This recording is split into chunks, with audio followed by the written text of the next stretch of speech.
Senhor logo vem, meus irmãos. O Senhor logo vem.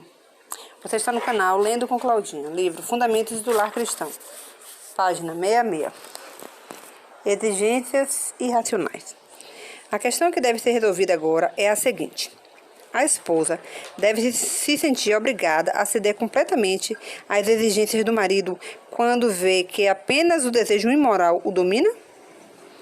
Deve ceder quando sua razão e seu discernimento estão convencidos de que ela faz isso prejudicando o próprio corpo, que Deus lhe ordenou manter em santificação e honra e conservar como um sacrifício vivo para Ele?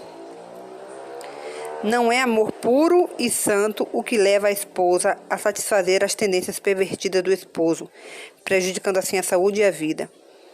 Caso ela tenha verdadeiro amor e sabedoria, procurará desviar a mente dele da satisfação dos desejos impuros para assuntos elevados e espirituais.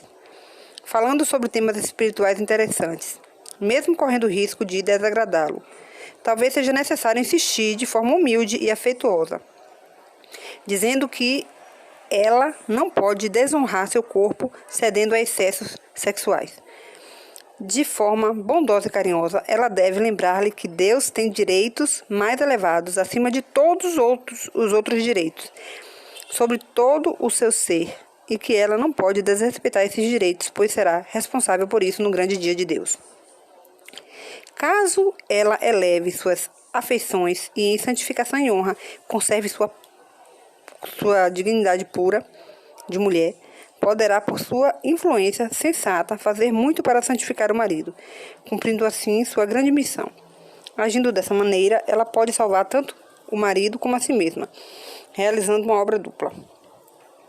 Nessa questão tão delicada e tão fácil, na verdade, e tão difícil de resolver, são necessárias muita sabedoria e paciência, bem como ânimo e força morais.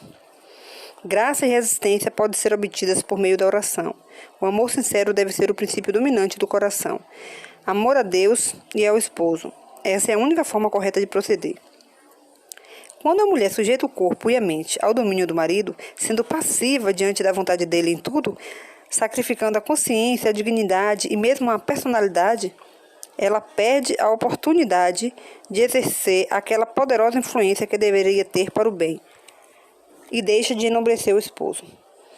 Ela poderia suavizar a natureza áspera dele, e sua influência santificadora poderia ser usada para purificar e polir, levando-o a se esforçar cuidadosamente para governar as próprias tendências e ser mais espiritual. Assim seriam juntamente participantes da natureza divina, havendo escapado da corrupção que pela concupiscência há no mundo. 2 Pedro 1,4. Grande pode ser o poder de influência para conduzir a mente a assuntos elevados e nobres, acima dos desejos sexuais corrompidos que o coração, não renovado pela graça, busca naturalmente.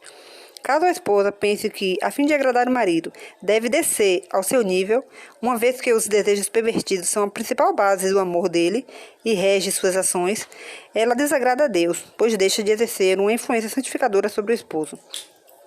Se ela acha que deve se submeter aos desejos imorais dele, sem uma palavra de repreensão, não compreende seu dever para com ele e para com seu Deus.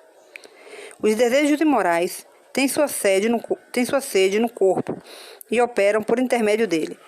As palavras carne ou carnal, ou ainda concupiscência da carne, envolvem a natureza inferior, corrupta. A carne por si mesma não pode agir em oposição à vontade de Deus. Recebemos a ordem de crucificar a carne com seus desejos imorais e cobiças. Como faremos isso? Devemos infligir sofrimento ao corpo? Não, mas devemos fazer morrer a tentação do pecado. Os pensamentos corruptos devem ser expulsos. Todo pensamento deve ser levado cativo a Jesus Cristo. Todo desejo imoral deve ser controlado pelas nossas virtudes espirituais. O amor de Deus deve reinar acima de tudo. Cristo deve ocupar um trono não dividido. Nosso corpo deve ser considerado como tendo sido comprado. Nossos membros devem se tornar instrumentos de justiça. Bem, por hoje é isso. Amanhã continuarei a leitura deste livro. Que o Senhor Jesus te abençoe e te guarde.